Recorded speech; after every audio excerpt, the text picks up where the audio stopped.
South India shopping mall the wedding మంత్ర సరికొత్త wedding collection south India shopping mall. నా financial management ఇవాళ మనస్ఫూర్తిగా చెప్తున్నాను, నిర్మోహమాటంగా చెప్తున్నాను, నేను సుఖంగా ఉన్నానంటే తనే 100%. శైలజ గారిని చూసిన వాళ్ళు చాలా తక్కువగా ఆవిడ మాట్లాడినా అందరికీ వచ్చే పదం చక్కని తల్లి అని. అంటే నేను తనకి పేరు పెట్టేశాను, మదర్ తెరీసా అని. అవునా? పలు సందర్భాల్లో ఇక్కడ సార్ ఇంటికి వచ్చినప్పుడు కూడా వారు సార్ గురించి మీకు తెలుసు కదా, కొన్ని డైరెక్ట్గా చెప్పారు, ఇండైరెక్ట్గా చెప్పారు, నీ దగ్గర నుంచి నేను చాలా నేర్చుకోవాలమ్మా అనేసి ఆయన అనేవారు అనమాట. సార్ యాక్చువల్లీ అంటే మాకు చాలా కొద్దిగా తెలుసు వారి గురించి. వారు చాలా అంటే ఎనర్జెటిక్ అండ్ ఆల్సో ఇచ్చేస్తారు స్నేహితులకి. మంచి మనసు. అదే నేను ఎప్పుడు చెప్పేదమ్మా, ఆయన సింగింగు, ఆయన యాక్టింగు, ఆయన మ్యూజిక్ డైరెక్షన్, ఆయన యాంకరింగ్, ఇవన్నీ ఒక శిఖరం అంటే వ్యక్తిగా ఆయన ఇంకో శిఖరం అమ్మ. Such a good heart. అది వి మిస్ దట్. మంచి జ్ఞాపకాలు మీకు ఉండుంటాయి కదా. వండర్ఫుల్ అమ్మా. ఆయనతో నేను నేర్చుకున్నది ఏంటంటే, ఎప్పుడూ ఎవరి గురించి చెడుగా మాట్లాడరు.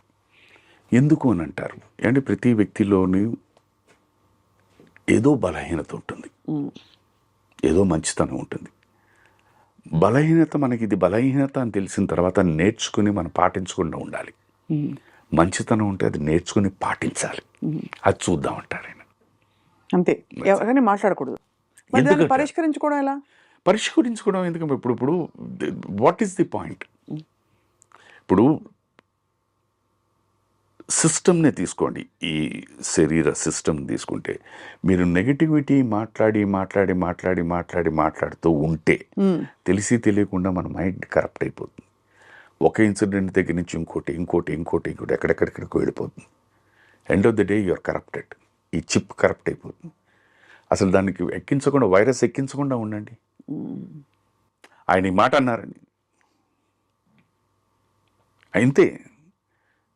ఏమో నేను ఎప్పుడైనా అలా ప్రవర్తిస్తే ఆ మాట అన్నారేమో, అలాగనే ప్రవర్తించానంటే ఐ కరెక్ట్ మై సెల్ఫ్. లేదే వదిలి ఎందుకన్నారు, ఆయన మూడు ఏదో ఉందో అలా that is how is to కట్టి. పాప ఆయన మీద ఎంత పెద్ద అభాండం వచ్చింది. రైల్వే స్టేషన్లో మనుషులను పెట్టి ఎవరైనా సింగర్ అంటే వచ్చి కట్టేసి మళ్ళీ లోపలికి పంపించేస్తున్నారు అని చెప్పేసి కూడా వచ్చింది. అది ఎంత దారుణం. ఈజ్ ఇట్ ఫీజిబుల్ అమ్మా? ఇవన్నీ ఏంటంటే నిజంగా చెప్తాను, అసూయతో వచ్చేవి. 100% నేను చెప్పేది ఈ మాటలు వచ్చేవి ఏంటంటే, ప్రతి ఒక్కడు అనుకుంటాను నేను. అందుకే నేను చెప్పాను కదా, ప్రతి ఒక్కడు మేధావి ఇండస్ట్రీ, ప్రతి ఒక్కడు నా అంత గొప్ప వ్యక్తి లేడు అనుకో, తప్పే లేదు. బట్ ఇంకో వ్యక్తికి అవకాశం వచ్చి నాకు రాకపోయేసరికి ఏంటట అతను అనేది ఈజ్ ప్రూవ్డ్. అవును, you do it. If you're able to do it, automatically వస్తుంది. అది చేయం మనం.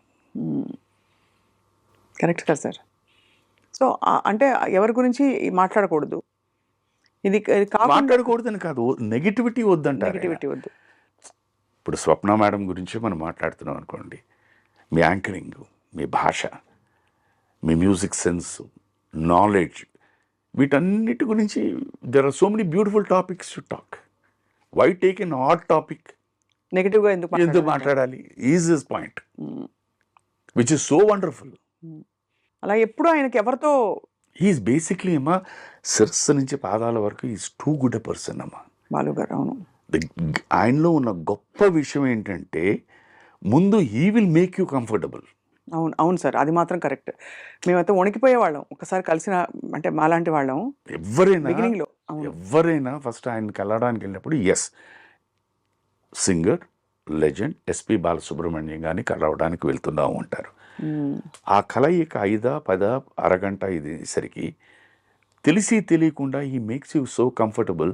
మీరు ఆయనతో సంభాషించి బయటకు వచ్చేసరికి మా బాలు అని వచ్చేస్తుంది. బాలసుబ్రహ్మణ్యం గారి దగ్గర నుంచి మా బాలుకి వచ్చేసింది. ఆ comfort zone he takes you. Correct. He gives you so much. And అక్కడి నుంచి మీరు ఏదైనా ఒక కాన్సర్ట్ చేయాలి, ఒక కాజ్ కోసం ఇదంటే, then he gives you ideas. కాబట్టి ఈ ఒక్క కాజ్కి ఈ ఒక్క కాన్సర్ట్ అయితే ఇది అవుదండి, ఇలా చేయండి అని. సో దెన్ వాట్ హ్యాపెన్స్, అక్కడి నుంచి అండి they start owning him. And ప్రతి వాళ్ళు ఏమిటి బికమ్ పొజెసివ్, నా అనేసి నీకే నా అని వచ్చేస్తుంది. సో బేసిక్గా ఏంటంటే ఆయనలో ఉన్నది ఆ మంచితనం, అదొకటి. రెండు ఏంటంటే ఈ నెవర్ ఎవర్ ఎక్కడైనా నేను ఒక అన్నది ఫీలింగ్ ఉండదు. ఇప్పుడు పిల్లలతో పిల్లల్లా మాట్లాడతారు, పెద్దలతో పెద్దల్లా మాట్లాడతారు, జ్ఞానులతో జ్ఞానుల్లా మాట్లాడతారు, ఏమీ తెలియని పామరులతో పామరులాగే మాట్లాడతారు. అండ్ ఈ మేక్స్ దెమ్ కంఫర్టబుల్. అది అది అది వారికి పుట్టుకతో వచ్చిందా, వారు ఈ ప్రయాణంలో నేర్చుకున్నారా అని కదా, but it's a fantastic gift. అవి చూసి నేను నేర్చుకుంటూ ఉంటాను కొన్ని. చాలా అంటే ఇంటెన్స్ పర్సన్ మీరు, చాలా లైట్ హార్టెడ్ పర్సన్ బాలు గారు. మీ ఇద్దరు కాంబినేషన్ చాలా గుడ్ టైం. కూర్చుని మాట్లాడుకున్నప్పుడు మా ముగ్గురికి వన్ ఆఫ్ ద బాగా ఇష్టమైంది క్రికెట్. సో క్రికెట్ గురించి మాట్లాడు, దట్ ఈస్ అదే చెప్తున్నాను. ఈ కామన్ టాపిక్స్ ఏమన్నా అంటే దాని మీద మాట్లాడుతూ ఉంటారు అంతే. So the entire conversation goes up in a different manner. సడన్గా ఫోన్ చేస్తారు, రావచ్చా ఇంటికి అని. సార్ అంటాను, ఏం చేస్తున్నారు? ఇప్పుడే వచ్చాను సార్, కొట్టు ఓపెన్ చేయబోతున్నాను. రావచ్చా అంటారు. వస్తారు, కూర్చుంటారు. ఆ వేళ ఏంటి, నాకు ముందు ఫస్ట్ ఇయర్ 9:30, 10 o'clockకి. తర్వాత నాకు అర్థమైంది ఏంటంటే ఆయన ఒక అద్భుతమైన పాట పాడి he wants to share that is అవును విచ్ ఈ పాట పాడని ఇది. ఇంకా అక్కడి నుంచి వాళ్ళిద్దరు మాట్లాడుకున్నప్పుడు తెలిసి తెలియకుండా అన్న ఇది చూస్తుంటే ఈ పల్లవి ఇలా అలాగా వాళ్ళిద్దరూ దగ్గర 60-70 పల్లవులు పాడేస్తారు. మ్యూజిక్ అన్నిటికీ ఉన్న బేస్ ఒక రాగము, ఈ దీంట్లో మిక్స్ దీంట్లోనే వస్తుంది కదా, ఎక్కడెక్కడ హీ ఎంజాయ్స్ దట్. సార్ మీకు సంగీతంతో ప్రవేశం? అసలు జీరో. మంచి వాయిస్ కదా సార్ మీది. వాయిస్ ఉండొచ్చు అమ్మా, తన శైలి అదే ఉంటుంది. వాయిస్ ఉండొచ్చు, నో ప్రాబ్లం. బట్ శృతి అన్నది భగవంతుడు ఇచ్చే గిఫ్ట్. మీకు అంటే శృతి ఎప్పుడు పాడే ప్రయత్నం కూడా చేయలేదు సార్? సరదాగా శైలజ గారితో కలిసి? అప్పుడప్పుడు నేను ఒక సందర్భంలో చెప్పాను కదా, మా బాబు వాడు 6 నెలలు 7 నెలలు వాడు ఎందుకు బయటికి వెళ్ళింది, వాడు నిద్ర టైము చెప్పాను, లలబీ బాబు వాడు నోరు మూసేశాడు. ఇలా ఏడుస్తూ ఇలా నూరిసేపు పడుకున్నాను అనమాట. అప్పుడు నేను అనుకుంటున్నా, ఇది భరించడం కన్నా పడుకోవడం బెటర్. పడుకున్నాను. ఇలాగే ఏదో పాడుతూ, నాకు కిషోర్ కుమార్ గారు అంటే చాలా ఇష్టం. ఏ పాట ఇష్టం సార్ చెప్పండి? నాకు కూడా కిషోర్జీ అంటే, కిషోర్ గారు ఏ పాట అయినా, స్పెషల్లీ ది సాడ్ సాంగ్స్ అవన్నీ ఉన్నాయి కదా, చాలా ఇష్టం. అది ఎప్పుడైనా టీవీలో ఉంటుంది, ఆయనతో పాటు నేను పాడేస్తూ ఉంటాను. ఇటు వెళ్తుంది, అటు వెళ్తుంది, ఇటు వెళ్తుంది, ఏదో పని చేసుకుంటూనే ఉంటుంది. నాకు అసలు దాని గురించి జాస్ ఉండదు. ఆ సాంగ్ ఇది అయిపోయింది. చాలా ఉన్నాయి. ఎంత మంచి పాట సార్ అది. అలా పాడిన తర్వాత ఎప్పుడో వస్తుందన్నమాట. ఏమండి చిన్న రిక్వెస్ట్, ఏంటి పాడద్దు? నేను బాగానే పాడుతున్నాను కదా, కరెక్ట్గా ఆయనతో సింగ్ చేశాను, కరెక్టే. ఆ తాళం వేరు, ఈ తాళం వేరు, ఆ శృతి వేరు, ఈ శృతి వేరు. నాకు ఎందుకో భయం వేస్తోందండి. ఏం భయం అని, నాకున్న కాస్త సంగీత జ్ఞానం కూడా పోతుందేమో. కానీ వారికి నమస్కారాలు. అంటే మొహమాటం కొద్ది అయినా బాగుందని చెప్పారు చాలా మంది. కాదు ఎంత శ్రీవారు అయినా కూడా మొహమాటం కొద్ది ఫీల్ అవుతారనో ఏదో భరిస్తారు చాలా మంది. కానీ మీరు తన దగ్గర నో మొహమాటం, క్వశ్చనే లేదు. Good is good, bad is bad. That is actually great quality sir. అది అలవర్చుకోవడం చాలా కష్టం. చెప్తుంది సేమ్ థింగ్. వాయిస్ సరే అనేవారు, మంచి వాయిస్ అండి, నాకు ఈ వాయిస్ ఉంటే సరే, దీంతోనే మీరు యూఆర్ ఎయిలింగ్ ది ఇండస్ట్రీ.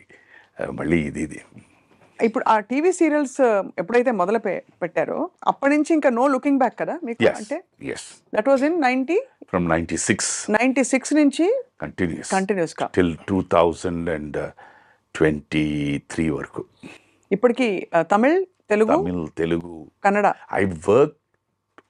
అంటే ఇది గొప్ప విషయం అని కాదు, అన్ని రోజులు ఖాళీగా ఉండడం వల్ల I use to work almost till about 20-22 hours రోజుకి. అంటే అంత కసితో పనిచేస్తారు. అప్పుడు both where they, Telugu Tamil రెండు కలిపి ఇక్కడ చెన్నైలోనే ఉన్నాయి. సో హాఫ్ డేస్ అనమాట, 6 అవర్స్ చేసి మళ్ళీ వీటన్నిటికి మళ్ళీ డబ్బింగ్లు చెప్పి పొద్దున్నే. అలా మొదట మీకు బ్రేక్ ఇచ్చిన సీరియల్ ఎవరు సార్?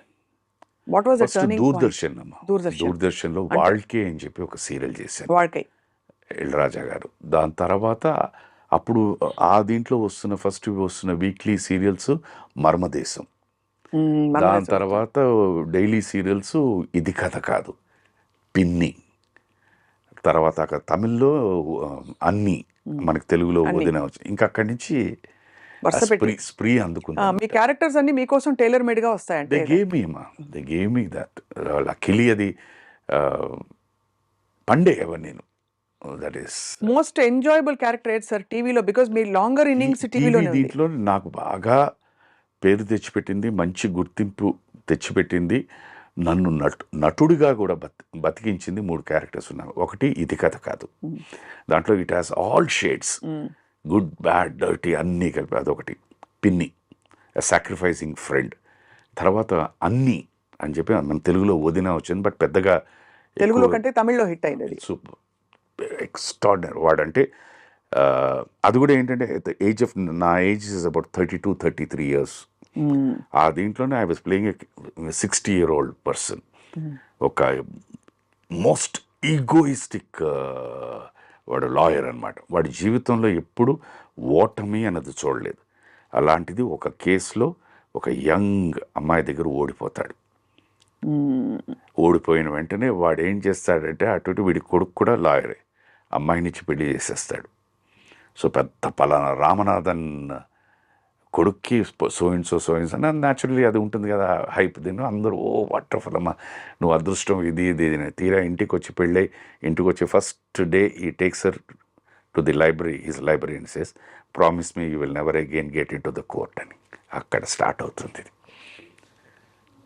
అలా వెళ్తున్న దీంట్లోని మళ్ళీ వీళ్ళిద్దరికి ఇది కావాలి, ట్యాంగిల్ కావాలి. ఒకానొక పరిస్థితిలో వీడికి ఆరోగ్యం బాగుండదు. Then she takes up the case. He himself says I don't think మా అబ్బాయి కూడా వీడు చేయలేడేమో, ఇది ట్యాకిల్ చేయలేడు, ఇవి పాయింట్స్ యూ టేక్ అని. సో రోజు ఈవినింగ్ వచ్చి అమ్మాయి ఇంతో కూర్చొని ఇతను చెప్పడం, అలా వెళ్తున్న character. It's a wonderful character, wonderful. ఇప్పుడు కూడా అదే మీరు అదే స్పీడ్తో వెళ్తున్నారు కాబట్టి సార్, ఎన్ని రోజులు per month you must be busy at least? లేదు, టెలివిజన్ ఉన్నంతకాలం I was busy all these days. నేను టెలివిజన్ చేసినప్పుడు ఇక్కడ 15 రోజులు, అక్కడ 15 రోజులు చేశాను. సినిమా అన్నది ఏమైపోయిందంటే అది మార్పుని యాక్సెప్ట్ చేయాలా లేదా తెలియదు నాకు. ఆ రోజుల్లో మళ్ళీ ఏమైనా అని సరే ఆ రోజులు ఈ రోజులు అని మా అబ్బాయి అంటుంటాడు, నాన్న ఆ రోజులు ఈ రోజులు అనద్దు అని. మేము 100-1 ఒక్కరోజు వినేవాళ్ళం. ఇవాళ క్యాన్సిల్ అండి. ఆ క్యాన్సిల్ కూడా ఏంటంటే ఏదో అవుట్డోర్ షూటింగ్ ప్లాన్ చేసి వేరే ఇంకే వర్క్ లేక పరిస్థితుల వల్ల, వర్షం వల్ల దేనో క్యాన్సిల్. ఇవాళ పరిస్థితి ఏమైపోయింది, షూటింగ్ ఉందంటే ఆశ్చర్యపడాల్సి వస్తుంది. ఎందుకంటే ఎప్పుడు క్యాన్సిల్ అయినట్టు. నైట్ ఎప్పుడైనా ఫోన్ వచ్చిందంటే షూటింగ్ ప్రోగ్రామ్ చెప్తాడా క్యాన్సిల్ చెప్తాడా అన్నది కూడా అర్థం కావట్లేదు. అలా అయిపోయింది అది. అదొక్కటే కొంచెం డిఫికల్టీ. దానివల్ల ఏమైపోతుందంటే I'm not able to plan for my TV. వీళ్ళకి ఒక సెట్ ఆఫ్ డేట్స్ ఇచ్చేయాలి కదా. అదేమో డైలీ న్యూస్ పేపర్ లాంటిది. మ్యాటర్ ఏముంది అన్నది అనవసరం, but the paper has to go. అలాగే ఎపిసోడ్ హ్యాస్ టు గో. మేము ఇక్కడి నుంచి 1 to 7 అక్కడ వర్క్ చేసి 8th నుంచి నేను సినిమాలకు అనుకుంటే వీళ్ళు ఏంటంటే లేదంటే సార్ 8th నుంచి మనం చేయట్లే, మాకు 1 to 7 కావాలంటారు. అది ఇంపాసిబుల్. పాపం వాళ్ళకి ప్లానింగ్ చేయడానికి కష్టం అయిపోతుంది. సో నాకు తెలుసు దాంట్లో ఉన్న ఇబ్బందులు తెలుసు కనుక మర్యాదగా మన వల్ల వాళ్ళు ఇబ్బంది పడకూడదు అని చెప్పేసి నేను దాన్ని కొంచెం గ్యాప్ ఇచ్చాను. ఈ మధ్య మీరు యాత్రలో చాలా ఒక ప్రామినెంట్ క్యారెక్టర్ వచ్చింది మీకు. సినిమా ఆడాలి కదమ్మా. బట్ నెవర్దలెస్ అంటే మీకైతే ఫుల్ఫిల్లింగ్గా ఉంటుంది కదా సార్. ఇట్స్ లవ్లీ, చాలా హ్యాపీ. నాకు మేజర్ ఏంటంటే మీరు దాని గురించే కదా నన్ను అక్కడి నుంచి పిలిపించి I want to do an interview with you అని చెప్పేసి. మనిషి అన్నవాడు ఏంటంటే ప్రతిదీ ఎవరైనా నువ్వు చేసిన పని బాగుంది అని అనుకుంటే అది తెలిసి తెలియకుండా ఒక ఆనందాన్ని ఇస్తుంది. తెలిసిన వాళ్ళు చెప్పడం వేరు. రోజు పరస్పరం కలిసి ఇప్పుడు మీరు మాట్లాడారంటే ఐ నో స్వప్న మేడం, వారు చెప్పారంటే ఓకే. బట్ మనం అలా నడుచుకుంటూ వెళ్ళిపోతూ ఎవరో ఒకళ్ళు వస్తూ సార్ ఆ సినిమా చూశాను చాలా బాగుందంటే that ways a lot. It comes from true ఇదనమాట. అండ్ ఎవరైనా తప్పించేది దానికే. ఇప్పుడు యాజ్ అన్ యాంకర్ మీరు కూడా వెళ్తున్నప్పుడు మేడం పలానా వాళ్ళ ఇంటర్వ్యూ నేను చూసాను చాలా బాగుందంటే ఎంత హ్యాపీనెస్ ఇస్తుంది. చాలా హ్యాపీనెస్. దెన్ అక్కడి నుంచి మనం ఏంటంటే ఏం చేసాము దాంట్లో, ఏం క్వశ్చన్స్ అడిగాం, how did we present ourselves అని మనం నేర్చుకుంటున్నాం. That's it. బట్ ఇప్పుడు then how do you keep busy sir? ఇప్పుడు క్యారెక్టర్స్ అవి ఇప్పుడు ఏ సినిమాలు సైన్ చేశారు ఆల్రెడీ? సుబ్బయ్య గారి సినిమా జరుగుతుందమ్మా, ముత్యాల సుబ్బయ్య గారిది. After long time he's producing a film. నేను అడిగాను గురువా అవసరమా అని, లేదు పిల్లలు ఏదో చెప్తున్నారు ఉన్న కాంటాక్ట్స్. సో దిస్ ఫిల్మ్ టోటల్గా మళ్ళీ పాత స్టైల్ ఆఫ్ ఫిల్మ్లోనే very very emotional film. Amma Manasu అని పేరు పెట్టారు. It's a story between a son and a mother. దీని మీద అనమాట. ఇట్స్ ఒక చిన్న కాలనీలో జరుగుతుంది. ఆ కాలనీలో ఒక పెద్ద మనిషి అనమాట. ఇలాంటి కథలు కూడా ఇప్పుడు తీస్తారా అనిపిస్తుంది సార్. అంటే హీస్ కమ్ డౌన్. అదే ఆయన ఆయన ఆయన నమ్మకం అది. నేను వారితో మాట్లాడుతున్నప్పుడు నేను అడిగాను, గురువా ఇది అంటే, లేదు గురువా మనం మన వర్క్ అయిన సినిమాలన్నీ ఎమోషనల్ ఫిల్మ్స్. ఆ ఎమోషన్ అನ್ನು మిస్ అయిపోతున్నారు. So I want to do on that. Emotion అని ఉంటుంది, బట్ బేసిక్గా మిగతా ఇప్పుడు కావాల్సిన దీంట్లోని ఆ కుర్రాడు ఆఫీసు అవన్నీ those are all lighter vein scenes. ఆ లైటర్ వెయిన్ సీన్స్లో ఈ ఎమోషన్ తీసుకొస్తే ఇది డెఫినెట్లీ ఇట్ విల్ వర్క్ అమ్మా. Emotion is there in everybody. అయితే దాన్ని కరెక్ట్ టైంలో అలా గెలితే ఇట్ వర్క్స్ అవుట్. సో ఆయన నమ్మకం ఉంది, we're working out. But one still has not got the answer sir. Shiva లాంటి సినిమా తర్వాత శివ అసలు కాస్టింగ్ జరిగినప్పుడు అంటే వెన్ యూ లుక్ బ్యాక్ ఆ రోల్కి మీరు బాగున్నారని కదా మిమ్మల్ని తీసుకుని ఉంటారు. అంటే హ్యాండ్ పిక్డ్ కదా ఆ రోల్ క్యారెక్టర్స్. నేను ఇక్కడ అంటేనమ్మా, let me take it in this way పాజిటివ్గా. Shiva came in 89. అవును, మా పెళ్ళైంది 89. 90 నుంచి మెల్లిగా ఇండస్ట్రీ తరలి ఇక్కడ రావడం జరిగింది. అవును. ఆ దీంట్లో ఏంటంటే అప్పుడున్న పెద్దలు they put certain conditions or norms saying that ఇక్కడున్న వాళ్ళని యూ ప్రిఫర్ దెమ్ అని. సో నాకు వ్యక్తిగా నేను ఇక్కడికి షిఫ్ట్ అయ్యే పరిస్థితిలో లేదు. ఎందుకంటే అంతకుముందే ఒక దగ్గర ఒక 6 నెలల్లో 7 నెలల్లో అయి ఉంటుంది. నేను అక్కడ చెన్నైలో ఇల్లు కొనుక్కొని 6 నెలలు ఉన్నాను నేను. సో ఆ ఇల్లు వెంటనే అమ్మేసుకుని నేను ఇక్కడికి రావాలంటే ఆ ఇల్లు అమ్మాలి. అవును. దాని మీద కాస్త కొద్దిగా అప్పు ఉంది. సో అప్పు తీరిస్తే కానీ నేను అమ్మలేను. సో ఈ పరిస్థితుల వల్ల వన్ బై వన్ నన్ను రోజుకి ఒక్కొక్క మెట్టు వెనకాలకి లాగేసింది. సో నేను షిఫ్ట్ అవ్వలేదు. ఒక ప్రదేశం వదిలేసి ఒక ఫ్యామిలీతో ఇంకో ప్లేస్కి షిఫ్ట్ అవ్వాలంటే మామూలు విషయం, సామాన్య విషయం కాదు. అందులో అక్కడ నాటుకుపోయి అంతకాలంగా అవన్నీ వదిలేద్దామా, నాటుకుపోవడాలు ఇవన్నీ వదిలేద్దామా. ఒక మామూలు మన ఇందాలు మాట్లాడుకుని ఒక మధ్యతరగతి కుటుంబం ఆర్ లిటిల్ అప్పర్ క్లాస్ దీని మీద అనుకుంటే, అండ్ మధ్యతరగతి అంటే మళ్ళీ మీరు సార్ పేరు తీసుకొస్తారేమో, అందుకని అది కాకుండా దీని నుంచి ఇక్కడ బయటికి రావాలంటే ఇట్స్ వెరీ డిఫికల్ట్ థింగ్. నేను అది చేయలేకపోయానమ్మా. సో ఆ దీంట్లోని నేను ఏమైనా మిస్ అయిపోయి ఉంటాను, అది కూడా అలా అనుకుంటాను. Let us take it like that. So ఆ దీంట్లో ఐ మిస్డ్ ఇట్. ఎందుకంటే అప్పటికేమైపోయింది, అప్పటిదాకా నేను పనిచేస్తున్న దర్శకులందరూ వాళ్ళెవ్వరికి డైరెక్షన్ ఛాన్సెస్ రాలేదు. కొత్త క్రాప్ ఆఫ్ డైరెక్టర్స్ వచ్చేసారు, న్యూ క్రాప్. సో వాళ్ళందరూ they were preferring artist here. వాళ్ళకి ఆల్రెడీ ఉన్న సర్కులు తెలిసిన వాళ్ళతో దే వర్ డూయింగ్, అండ్ ఆ సినిమాలన్నీ సక్సెస్ఫుల్గా వెళ్తూ ఉన్నాయి. So the trend change. అది ఆ దీంట్లో నేను ఫిట్ అవ్వలేదు. లేదు సుధాకర్ చేత ఇది చేయిద్దాం, పిలిపించండి అన్న పరిస్థితి రాలేదు. They were someone others. Shiva బాగా ఎంజాయ్ చేసి ఉంటారు కదా సార్ ఆ షూటింగ్. కరెక్ట్గా అంతా if you take the entire average age group of అందరూ, ప్రొడ్యూసర్స్ కానీ, డైరెక్టర్ గారు కానీ, కెమెరామెన్ గారు కానీ, we would all be around 25-26 years average తీసుకుంటే. సో ప్రతి ఒక్కరూ వారి కాలేజ్ అనుభవం, వారి కాలేజ్ ఎక్స్పీరియన్సెస్, చిన్న ఇన్సిడెంట్స్ అవన్నీ చెప్పేవారు. Enjoyed working with it. Varma గారితో ఎలా ఉండింది సార్ యువర్ జర్నీ? అమ్మా నాకు ఆ రోజు నుంచి ఈ రోజు వరకు చెప్తున్నానమ్మా, he is a person who believed his consciousness. వారి నమ్మకం అది. he was clear, నాకు ఇది చాలు, ఇది వర్కౌట్ అవుతుందని. అప్పుడు ఎలా ఉన్నారో ఇప్పుడు అంతేనమ్మా. దట్ గట్ ఫీలింగ్, ఆ గట్ ఫీలింగ్తో ఈ వాజ్ ద సేమ్. నాకు ఆ వారిలో ఇంత మార్పు కూడా నాకు అనిపించలేదు. ఆ రోజు ఎలాగున్నారు, this is okay, this is perfect, work out అవుతుంది. ఇవాళ అంతే. సక్సెస్ ఫెయిల్యూర్ పక్కన పెట్టండి, ఆ రోజు ఆయన ఇది సక్సెస్ అవుతుంది అని బిలీవ్ చేశారా లేదా అని పక్కన పెడితే, ఆ రోజు అలాగే ఉన్నారు, ఈ రోజు ఇలాగే. సక్సెస్ అయిందా, ఆనందం లేదా. మ్యాన్ విత్ కన్విక్షన్ అమ్మా. అది రైటా రాంగా, మీకు రైట్ రాంగ్ అనిపించచ్చు, ఆయనకి రైటా రాంగ్ అంటే రైట్ అని చేస్తారు. అవును, ఆ కన్విక్షన్ అన్నది ఇప్పటికీ అదే ఉందమ్మా. This is what was there. ఆ రోజు వారు ఎవరో ఎవరికి తెలియదు. అవును, కొత్త డైరెక్టర్ అందులో ఎవరికి తెలియదు. ఆ సినిమా రిలీజ్ అయిన తర్వాతే అందరికీ తెలిసింది. ఆ రోజు ఏ కన్విక్షన్ అయితే ఉందో ఈ రోజుకి ఈ క్షణాన్ని కూడా అదే కన్విక్షన్. No change. ఎంతమంది మంచి లెజెండ్స్తో మీరు వర్క్ చేసే అవకాశం వచ్చింది సార్. విశ్వనాథ్ గారు, జంధ్యాల గారు, బాపు గారు, సో క్రాంతి కుమార్ గారు, రామ్ గోపాల్ వర్మ గారు, ముత్యాల సుబ్బయ్య గారు, రేలంగ్ నరసింహారావు గారు, you name it, it goes. అది ఒక్కొక్కళ్ళు ఒక్కొక్క తీరు కదా సార్. వాళ్ళందరిలో మీరు మోస్ట్ కనెక్ట్ అయిన వ్యక్తి ఎవరు సార్?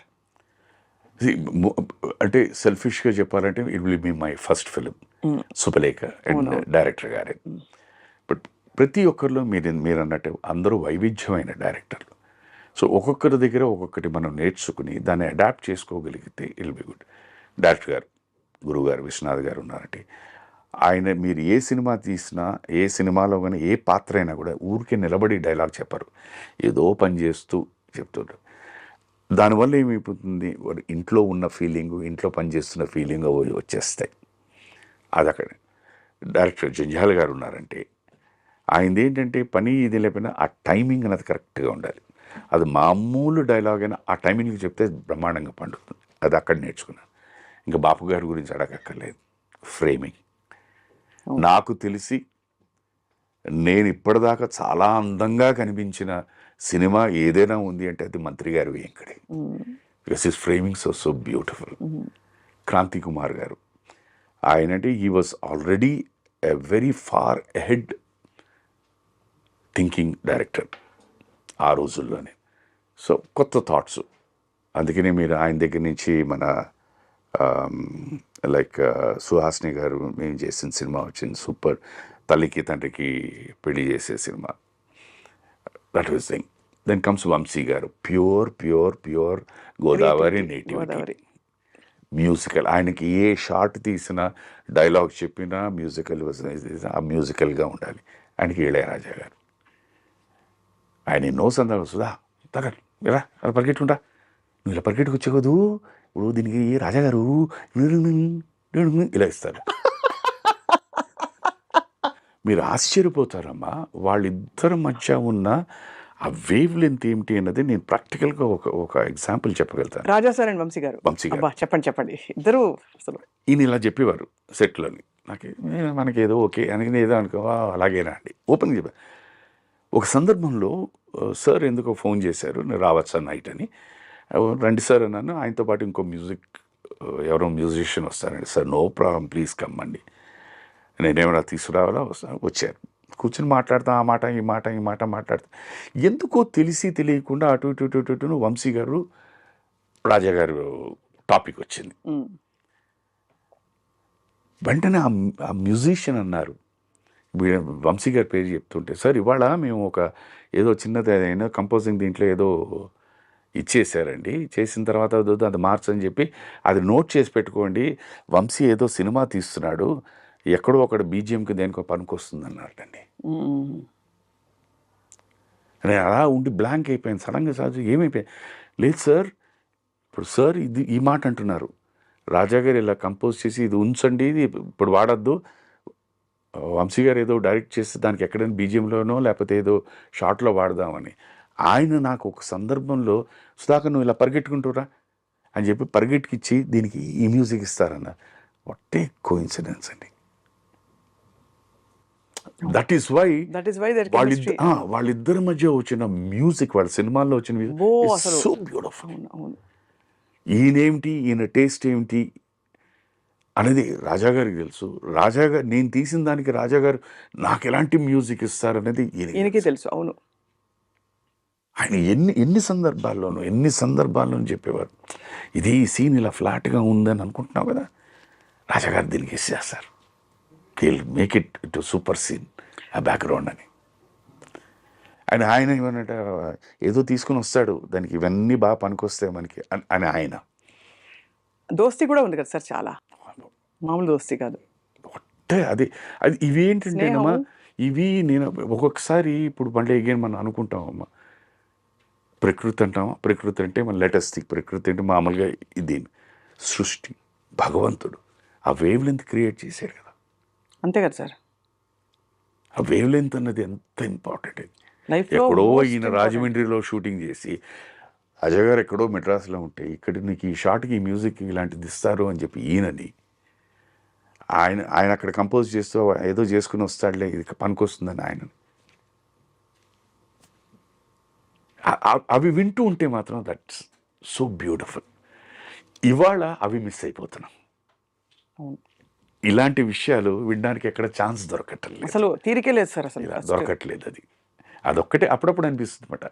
ఆ రోజు మొన్న కూడా ఎవరో ఈ మధ్యన ఎప్పుడు చెప్తున్నారు, ఏదో సార్ ప్రస్తావన ఏదో వచ్చి ఆయన అంత బిజీగా ఉన్నా కూడా వచ్చి ఫస్ట్ అప్పుడు లైవ్ రికార్డింగ్ కనుక అందరు మ్యూజిషియన్స్ అందరినీ పలకరించి మాట్లాడి వచ్చి నేర్చుకుని వెళ్ళిపోయాడు. ఆయన కూడా అనేవారు, అది మిస్ అయిపోతున్నానండి, ఏదో వెళ్తున్నాను, ఏదో రూమ్లోకి వెళ్తున్నా, పాడుతున్నా, వెళ్ళిపోతాను, ఎవరు కనిపించట్లేదు.